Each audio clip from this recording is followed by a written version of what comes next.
दिन होना चाहिए मंगलवार। कौन सा दिन होना चाहिए?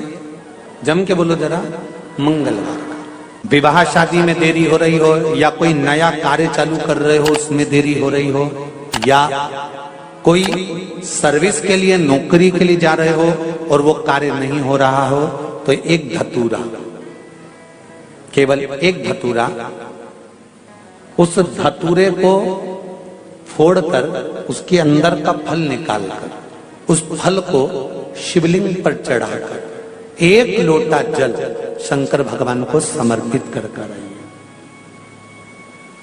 दिन होना चाहिए मंगलवार। कौन सा दिन होना चाहिए?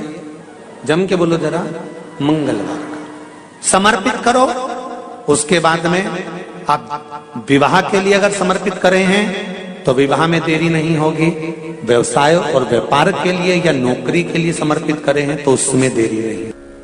तुम जिस दिए में भगवान की आरती उतारते हो, जिस दिए से तुम भगवान की पूजन करते हो, उस दिए की बत्ती को नीचे डाल दीजिए और उस दिए को पानी की बाल्टी में धो दीजिए। कौन सी बाल्टी में? जिस बाल्टी के पानी से आप बच्चे को स्नान करा सको। महाराज केवल भगवान पर से ले जाकर, पास में से ले जाकर उस बाल्टी में थोड़ी देर डाल दो और उस बाल्टी के पानी से उस बच्चे को स्नान करा दीजिए।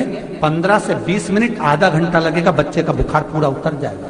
इतना विधान है दीप का। जब आप पशुपति व्रत कर रहे हो या कोई नियम धारण कर रहे हो या कोई आपने नियम उठा रखा है और वो कार्य आपका हो ही नहीं रहा, आपने 2 बार पशुपति व्रत कर लिए, आपने ये कर लिया, आपने प्रदोष कर लिया, आपने सोमवार कर लिया, आपने सारे अनुष्ठान कर लिए, बहुत सारे उपाय भी करे तो भी नहीं हो रहा है, तो इस बीच वाली पत्ती पर शहद लगाकर बाबा का जो शिवलिंग है उस शिवलिंग को इसको छुआ दीजिए या उससे चिपका दीजिए और उस पर अपनी हथेली रखकर कामना कर कर वापिस घर को आ जाइए। बाबा आपकी वो मुराद शीघ्र 3 महीने के अंदर पूरा कर ही देता है। ये पक्का। तो 3 नियम अपनी जिंदगी में धारण कर लें। अगर ठेला लगा रहे हैं रोड पर, अगर आपके पास में कोई व्यापार नहीं, कोई दुकान नहीं, कोई सर्विस नहीं, कोई नौकरी नहीं, 3 नियम जिंदगी में। पहला, एक बार जिंदगी में पशुपति व्रत अवश्य करो। दूसरा, प्रत्येक प्रदोष एक शंकर जी के मंदिर में दिया और एक अपने घर के दरवाजे पर दिया अवश्य लगाओ, प्रत्येक प्रदोष। और तीसरा नियम बना लो, शिवरात्रि महीने की आती है, हर महीने की शिवरात्रि में शंकर जी के मंदिर पर दिया, बेलपत्री के वृक्ष के नीचे दिया, आंवले के वृक्ष के नीचे दिया और अपने घर के दरवाजे पर दिया। ये 4 स्थान पर दिया। प्रत्येक महीने की शिवरात्रि पर लगाना प्रारंभ करो। 4-5 शिवरात्रि निकलेगी, बाबा इशारा कर देगा और तेरी नैया पार। शिवलिंग है, जलाधारी है, पार्वती जी की मूर्त है, गणेश जी की भी मूर्ति है, कार्तिकेय जी की भी मूर्ति है, नंदी की भी मूर्ति है। तो किसी ने कहा कि गुरुजी हम जब शंकर जी को जल चढ़ाते हैं तो पार्वती जी को, गणेश जी को, कार्तिकेय जी को, नंदी को, सबको जल चढ़ाना चाहिए। शिव महापुराण की कथा कहती है केवल शिवलिंग पर आपने जो जल समर्पित करा है वो जल पार्वती जी को भी मिल गया, गणेश जी को भी मिल गया, कार्तिकेय जी को भी मिल गया। उसके सिवाय तुम्हें ये नहीं कि यहां भी जल चढ़ाओ वहां भी जल चढ़ाओ, ना, केवल शंकर जी पे तुमने जल चढ़ा दिया, शिव पिंडी पर जल चढ़ा दिया, वो जल तुम्हें शंकर भगवान का चढ़ा हुआ जल सबको प्राप्त हो गया। अब उसमें तुम्हें ये नहीं सोचना कि मैंने पार्वती जी को तो स्नान कराया ही नहीं, मैंने गणेश जी को तो स्नान कराया ही नहीं, मैंने कार्तिकेय को तो स्नान कराया ही नहीं, ना ना ना। आज पंजाब की इस पवित्र भूमि पर अगर ये प्रसंग निकला है तो इसको आप अगर सुनेंगे तो आपका जीवन सार्थक होगा। शिव जी को 5 तरह से जल चढ़ाने का तरीका है। जैसे पंचामृत होता है, दूध, दही, शहद, घी, शक्कर, ये सब पंचामृत के अंतर्गत आते हैं। उसी तरह शंकर जी को 5 तरह से जल चढ़ाने का क्रम वर्णित किया गया। अब उसको समझेंगे, बहुत सावधानी से समझिएगा। पहला, जल लेकर आए, सीधे डायरेक्ट शंकर भगवान के शिवलिंग पर चढ़ा दिया, ये प्रथम जल का चढ़ाने का तरीका। दूसरा, जहां से पानी बहकर जाता है जहां से जल बहकर जा रहा है, उसके ठीक विपरीत जल उत्तर में जा रहा है, आप दक्षिण में खड़े होंगे और दक्षिण में खड़े होकर उत्तर की ओर मुख करेंगे और शिव जी को जल समर्पित करेंगे। ये रोग मुक्ति करने वाला है और हमारे रोग पर हमें विजय प्रदान करने वाला है। ये जल चढ़ाने का तरीका। एक सीधे मंदिर में गए, लोटा भरकर जल उठाया, शिव जी को चढ़ा दिया। दूसरा जल जहां से पानी बहता है, शिव जी का चढ़ा हुआ जल जहां से बहकर जाता है, उसके ठीक विपरीत में शिव जी का जल इधर जा रहा है तो तुम यहां खड़े हो, तुम यहां बैठो, यहां मत बैठना, यहां मत बैठना, इधर बैठो। अगर रोग का निवारण है तो यहां बैठकर। तीसरा, अशोक सुंदरी से जल चढ़ाते चढ़ाते शिवलिंग तक लेकर जाना और शंकर भगवान के शिवलिंग पर पूर्ण जल समर्पित करना।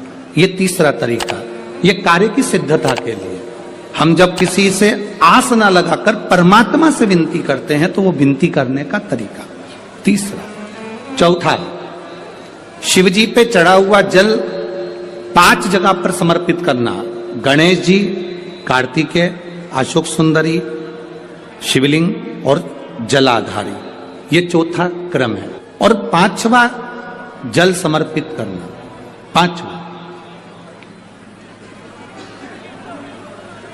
5वें नंबर का जल।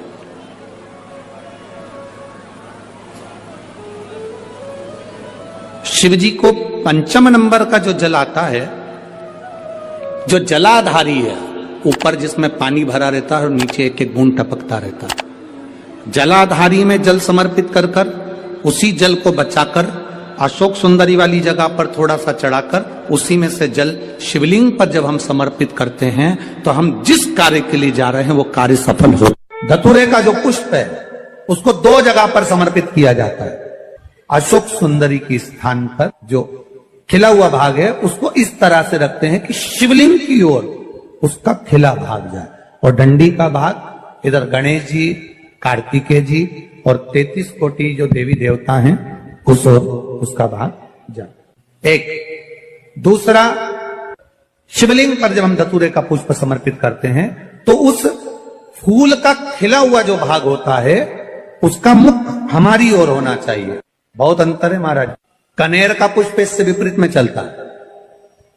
कनेर का जो पुष्प होता है उसकी डंडी का मुख हम अपनी ओर रख लेते हैं और खिला हुआ भाग महादेव की ओर कर देते हैं। कहते हैं जिसका व्यापार ना चले, व्यवसाय ना चल रहा हो, बहुत ज्यादा कष्ट में जीवन निकल रहा हो और बहुत ही ज्यादा तकलीफ हो रही हो तो धतूरे को हल्दी में डुबोकर शंकर भगवान को 12 बजे समर्पित करें।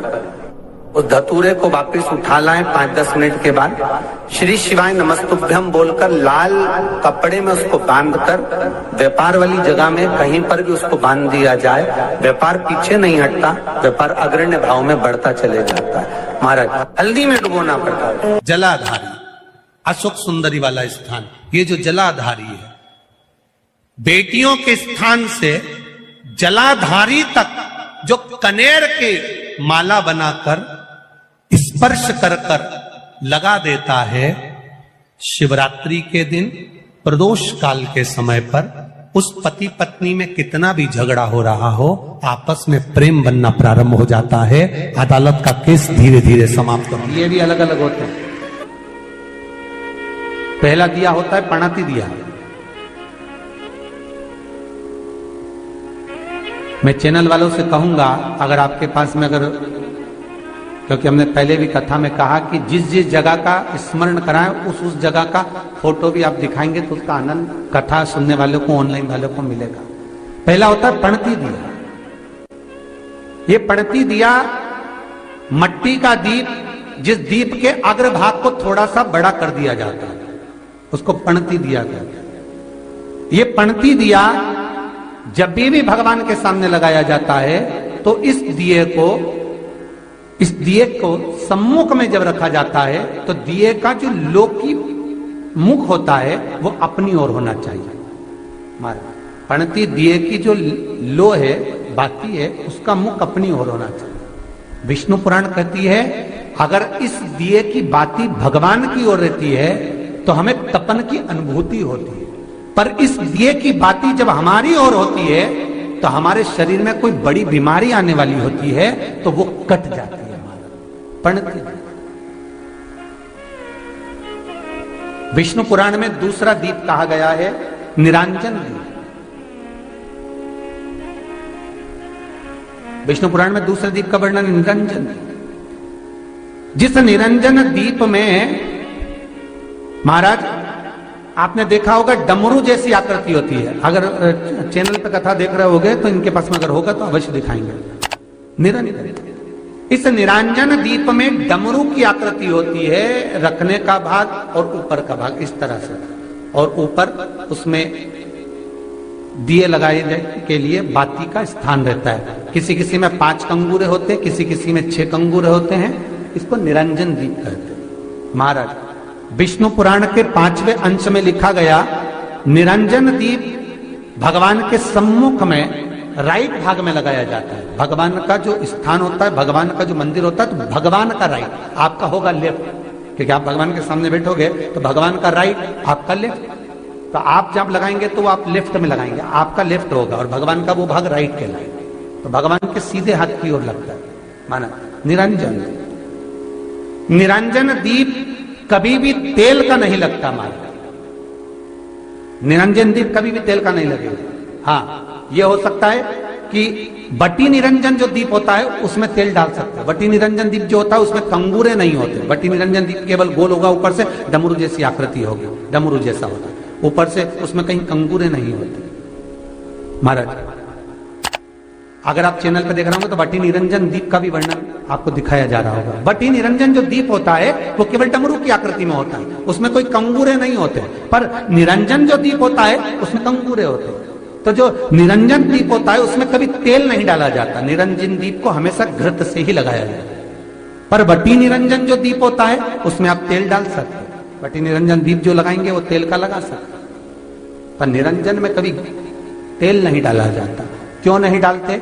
विष्णु पुराण कहती है निरंजन दीप के अंदर अगर तेल की बाती लगाकर लगाया जाता है तो 1 रुपया कमाते हैं, 1.25 रुपये खर्च होगा।